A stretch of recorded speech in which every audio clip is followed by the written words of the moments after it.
নমস্কার। তাজমহল শাহজাহানের তৈরি কি শাহজাহানের তৈরি নয়, এটা শাহজাহানের পত্নী মুমতাজের স্মৃতিতে তৈরি, অথবা এটা কোনো দখল করা হিন্দু স্থাপত্য, হিন্দু মন্দির, সেই বিষয়ে পিএন ওক এর বই থেকে এর আগের ভিডিওতে আমি কিছু তথ্য প্রমাণ পিএন ওক যা তার বইতে রেখেছেন আমি সেগুলো আপনাদের কাছে এনেছিলাম। আজকের ভিডিওতে আরও কিছু তথ্য প্রমাণ আমি পিএন ওকের বই থেকে আপনাদের কাছে আনার চেষ্টা করব, আপনাদের বুঝিয়ে বলার চেষ্টা করব। দেখুন, তাজমহল এই কথাটা, এই শব্দবন্ধ তার সংস্কৃত টার্ম তেজো মহালয়া, যেটা শিব মন্দিরকে ইন্ডিকেট করছে, সেখান থেকে অপভ্রংশ করে তাজমহল এই কথাটা আনা। তেজো মহালয়া যে শিব মন্দির, সেটা আদতে হচ্ছে অগ্রেশ্বর মহাদেব, অর্থাৎ দ্য লর্ড অফ আগ্রা, যার মূর্তি ওখানে স্থাপিত ছিল, যার মূর্তি প্রাণ প্রতিষ্ঠা ওখানে করা ছিল। পরবর্তীতে দেখবেন যে বহুকাল থেকেই তাজমহলের মূল প্ল্যাটফর্মে ওঠার আগে জুতো খুলে ওঠার একটা রীতি চালু আছে, সেটা এখনও আছে। কিন্তু কোনো সমাধিস্থলে, যে কোনো ইসলামিক সমাধিস্থলে আপনি যদি যান, সেখানে জুতো খুলে যাওয়ার কিন্তু কোনো প্রচলন নেই। তাহলে তাজমহল যদি সমাধিস্থলই হবে, তাহলে সেখানে জুতো খুলে যাওয়ার প্রচলনটা কেন হলো? এই জুতো খুলে খালি পায়ে ঢোকার প্রচলন কিন্তু আমাদের হিন্দুদের যে কোনো মন্দিরে আছে, কিন্তু কোনো ইসলামিক সমাধিস্থলে কিন্তু এই প্রচলন নেই। অর্থাৎ এই যে জুতো খুলে ঢোকার যে প্রচলন, যে ব্যবস্থা, যে রীতি, সেই রীতি থেকে বোঝা যায় যে এটা বহু যুগ আগে থেকেই এই রীতির ওখানে প্রচলন রয়েছে, যে রীতিটা শাহজাহান এবং তার পরবর্তীকালেও চলে এসেছে। সেই রীতির কোনো পরিবর্তন হয়নি, কারণ আগে ওখানে কোনো মন্দির ছিল, শিবলিঙ্গ ছিল, যেখানে জুতো খুলে ওঠার রেওয়াজ ছিল। সেই রেওয়াজটাই পরবর্তীকালে কন্টিনিউ করে, যদিও সেটাকে এখন শাহজাহান মুমতাজের সমাধিস্থল হিসেবে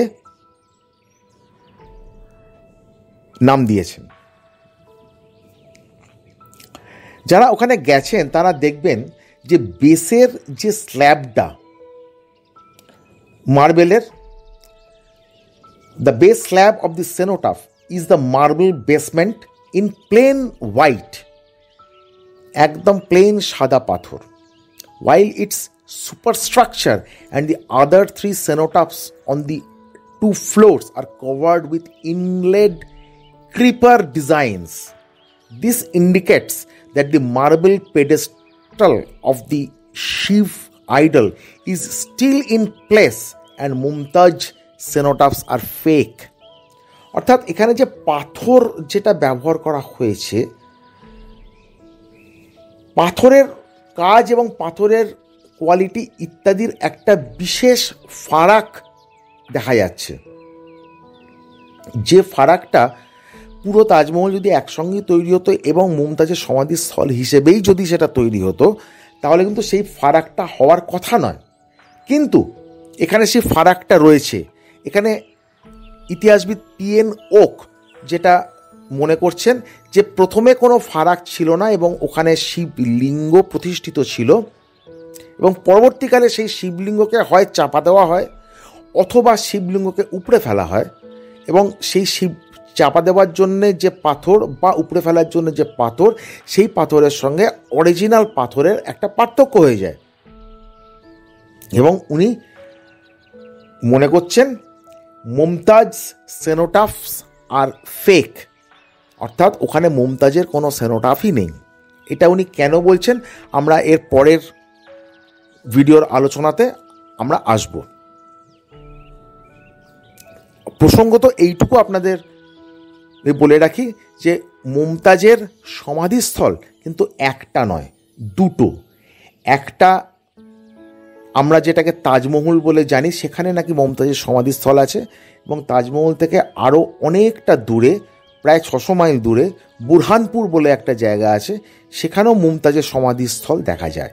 একটা মানুষের দু জায়গায় সমাধিস্থল কেন, বা তার কি ব্যাখ্যা পিএন ওক দিয়েছেন, সে বিষয়ে আমরা আসবো এর পরের ভিডিওগুলোতে। আমাদের হিন্দু ধর্মে বা শিব মন্দিরে কলসির একটা প্রচলন দেখা যায়, যে কলসি থেকে শিবলিঙ্গের উপরে জল পড়ে, এবং আমাদের হিন্দু ধর্মে 108 একটা শুভ সংখ্যা। অর্থাৎ শিব মন্দিরে কলসির একটা ব্যাপার থাকে, যে কলসি থেকে শিবলিঙ্গের মাথায় অনবরত জল পড়ে, এবং আমাদের হিন্দু শাস্ত্রে, হিন্দু ধর্মে 108 একটা শুভ সংখ্যা, যে দুটোর কোনোটারই ইসলামিক ধর্মে কোনো অস্তিত্ব নেই। মানে ইসলামিক ধর্মে বিশ্বাসীরা 108কে শুভ সংখ্যা হিসেবে মানেন না, বা তাদের ধর্মে এই ধরনের কলসি বা ইত্যাদির কোনো উল্লেখ পাওয়া যায় না। মানুষের ধর্ম বিশ্বাস যার যার মতো, যে ধর্মে যেরকম আচার বিধি ট্র্যাডিশন থাকে, সেই অনুযায়ী সেগুলোকে আমরা পালন করি। তাহলে হিন্দু ধর্মে এই 108 একটা শুভ সংখ্যা, এবং কলসি মন্দিরের শিবলিঙ্গের মাথায় কলসি বা কলসি থেকে জল পড়া, এটা একটা শুভ কাজ। তাজমহলের ভেতরে উপর দিকের যে বর্ডার, সেই বর্ডারে দেখলে 108টা কলসির নকশা পাওয়া যায়, যেটার কোনো কারণ ইসলামিক শাস্ত্র ঘেঁটে পাওয়া যায়নি। এর পরবর্তী কারণ হিসেবে উনি যেটা দেখিয়েছেন, সেটা হচ্ছে ভারতে 12টা জ্যোতির্লিঙ্গ আছে বলে আমাদের বিশ্বাস, আমাদের হিন্দু শাস্ত্রে আছে। জ্যোতির্লিঙ্গ মানে কি না, আউটস্ট্যান্ডিং শিব টেম্পলস, অর্থাৎ যে 12টা শিব মন্দির খুব বড়। তেজো Mahalaya, that is Tajmahal, appears to be one of them, known as Naganatheshwar, since its parapet is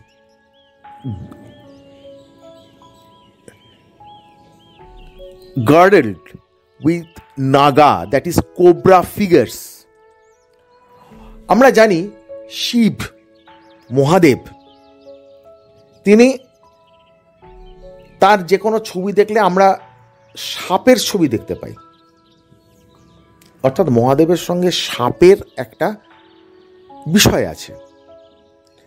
কিন্তু মুসলিম ধর্মবিশ্বাসে, ইসলাম ধর্মবিশ্বাসে এই ধরনের কোনো কিছুর অস্তিত্ব পাওয়া যায় না। তাহলে তাজমহল, যেটা মমতাজের সমাধিস্থল, সেখানে কোবরা ফিগার, কোবরার ডিজাইন, কোবরার ছবি আঁকা কেন দেখা যাবে?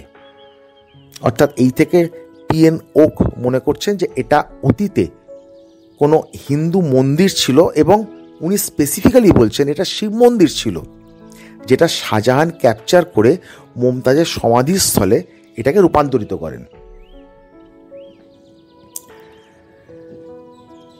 The famous Hindu treatise on architecture titled Vishwakarma Vastu Shastra mentions the Tej Linga amongst the Shivlingas, that is the stone emblems of Lord Shiva, the Hindu deity. Such a Tej Linga was consecrated in the Taj Mahal, hence the term Taj Mahal alias Tejo Mahalaya. অর্থাৎ হিন্দু ট্রিটি, হিন্দু শাস্ত্রই বলা ভালো, আমাদের বুঝতে সুবিধা হবে, আর্কিটেকচারের ওপরে, যার নাম বিশ্বকর্মা বাস্তুশাস্ত্রা, এখানে তেজ লিঙ্গ এই কথাটার উল্লেখ আছে, যেটা শিবলিঙ্গ অর্থাৎ লর্ড শিবের, ভগবান শিবের একটা প্রতিমূর্তি হিসেবে আমরা ধরে নিই, যেটা একটা হিন্দু দেবতার মূর্তি।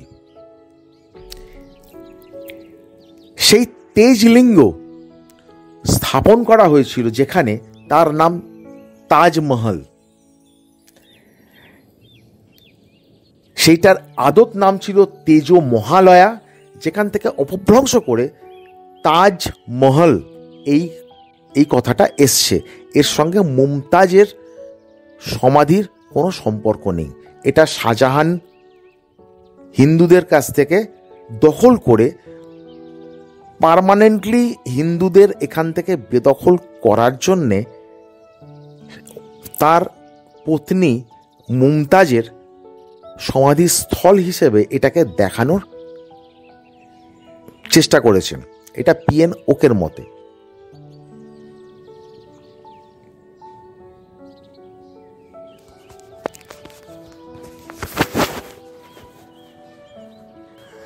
তাজমহল আগ্রা শহরে অবস্থিত। এই আগ্রা শহরের যারা বাসিন্দা, তাদের কাছে শিব হচ্ছেন পরম পূজ্য। এখানে রাত্রিরে লাস্ট খাবারের আগে শিবের পুজো করা হয়, বিশেষত সেটা শ্রাবণ মাসে, এবং তাদের বাড়িতে 5 শিবলিঙ্গযুক্ত শিবের মূর্তি বা শিব ঠাকুরের অবস্থান ছিল, যেটা তারা পুজো করতেন। সেই 5-এর মধ্যে এখন সেই 5 থেকে কমে গিয়ে হয়েছে 4। তার কারণ হিসেবে পিএনও দেখিয়েছেন যে আগ্রার বাসিন্দারা এই 5 শিবলিঙ্গের মধ্যে 4টের সন্ধান পাচ্ছেন, কিন্তু 5মটির সন্ধান পাচ্ছেন না। সেই জন্যে কালে কালে 5 থেকে সেটা কমে হয়েছে 4। 4 কি সেটাও এখানে বলা আছে। বাল্কেশ্বর, পৃথ্বীনাথ, মানাকামেশ্বরন অ্যান্ড রাজরাজেশ্বর। এই 4 শিব মন্দির বা শিবলিঙ্গের পুজো এখন হয়, যেটা অতীতে 5 শিবলিঙ্গের পুজো হতো। যেহেতু তারা 5মটি পাচ্ছেন না, 5মটি সম্বন্ধে কোনো কিছু জানা যাচ্ছে না আর, সেই জন্যে 5মটির আর এখন পুজো হয় না। পিএন ওকের মতে 5মটি হচ্ছে অগ্রেশ্বর মহাদেব নাগনাথেশ্বর শিব মন্দির, অর্থাৎ the Lord great god of Agra, যেটা তেজ মহালয়া অর্থাৎ তাজমহলের মধ্যে অবস্থান ছিল, প্রতিষ্ঠিত ছিল, যেটা আজকে সেটাকে সমাধিস্থলে রূপান্তরিত করার ফলে তার আর অস্তিত্ব খুঁজে পাওয়া যায় না। আগ্রা মূলত জাঠদের নিবাস। জাঠেদের ভাষায় শিবকে বলা হয় তেজাজি।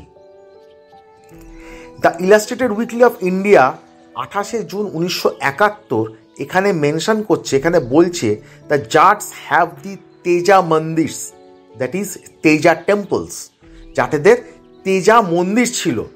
This is because Teja linga is among the several names of শিবালিঙ্গাস।